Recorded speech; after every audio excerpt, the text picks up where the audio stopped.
It's Easter Sunday morning, and this is the discovery of the empty tomb. Mary Magdalene, Peter, and the beloved disciple go to the tomb and find it empty.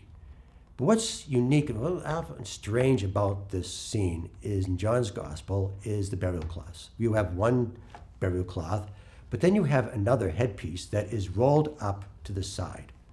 So there's something odd about these descriptions. So let's find out what it's all about.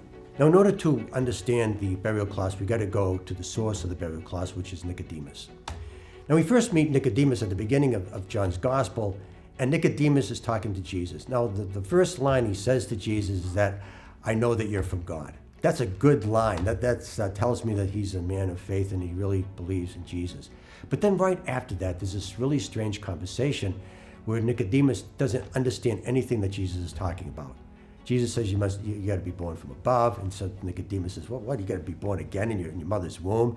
And then Jesus says something to the effect that when I am lifted up, I will raise everybody up. The God so loved the world that he gave his only son. So Nicodemus is scratching, and he has no idea what this is all about. At the end of the gospel, we're going to meet Nicodemus again, but this time it's going to be at the crucifixion when Jesus has died on the cross. Everything that he didn't understand in the conversation at the beginning of the gospel, he's now going to be able to understand. He's going to understand why Jesus, how Jesus was lifted up when he sees the inscription in all the ancient languages there, that he drew everybody to himself. He's going to understand why God so loved the world that he gave his only son. All the things he couldn't understand back at the beginning of the gospel makes perfect sense at the end of the gospel. Now, what Nicodemus does, because of this faith that he has in Christ, he's going to show that in the way he buries Jesus. So he takes 100 pounds of aloes and myrrh. 100 pounds? Are you kidding me? Do you ever carry 100 pounds of groceries? How hard that is? So he buries Jesus with 100 pounds of aloes and myrrh. So what exactly does aloes and myrrh do? Well, the aloes makes the tomb smell nice, but the myrrh is a resin. It's a hardener. And when you apply it to burial cloths, it hardens it. Now, why would you do that? Well, this is the reason why he's using the 100 pounds of myrrh is because he's giving Jesus a royal burial. He believes that he's a king. You know all the mummies in Egypt, that they were buried especially in this way with hardened burial cloths to mummify them, to preserve them, because they respected him as a king. So Nicodemus is now giving Jesus a royal burial because he believes he's a king. But he doesn't apply the resin to everything, the headpiece. And the reason why he doesn't, and the reason why we know that there's no resin is because you can roll it up and put it to the side. You can't do that if there's resin on it. It's as stiff as a board. Why does he do that? Why does he keep an opening? Well, because Nicodemus believes that Jesus is God. He doesn't believe that death is permanent, that it's enclosed, that it's going to be locked up, in a total cocoon. He leaves the opening so Jesus can get out. It's a way, so what Nicodemus' his faith statement is in the burial cloths. It's the way he buried him. That he believes that he is the king, but he is also God. That death is not an end. It's not permanent. That it is a door. And that's what also the symbolism of the empty tomb. The stone was rolled back. It's a door.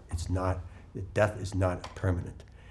So the message of Easter is this wonderful faith that Nicodemus, who's very hidden and a very kind of a mysterious person in the gospel, really provides us with the meaning of what Easter is. So when Peter and the beloved disciple descend into the tomb, Peter goes in first. Now Peter sees the burial cloths, but the Greek word that is used is theoreo, which means theorizing. So when you're theorizing, you're trying to figure out what's going on. You said, well, there's a burial cloth here. It looks like a cocoon. He's not in there. And then there's another cloth that's rolled off to the side. The beloved disciple comes in, and then he sees, but it's a different word. The Greek word is blepo, and it means, I got it. I got it. That Jesus is king. He's buried like a king. And he's God. Because the burial cloth has been rolled up, there's been an opening, and you can see it's empty. And this is the faith that we have. So in Easter Day, really, it's us proclaiming that Jesus he's not one person to us, he's two. He's our king. A king means that he's someone I'm going to listen to and follow, and he's going to lead me. He's going to lead me to paradise. He's going to lead me to the way that I should live my life.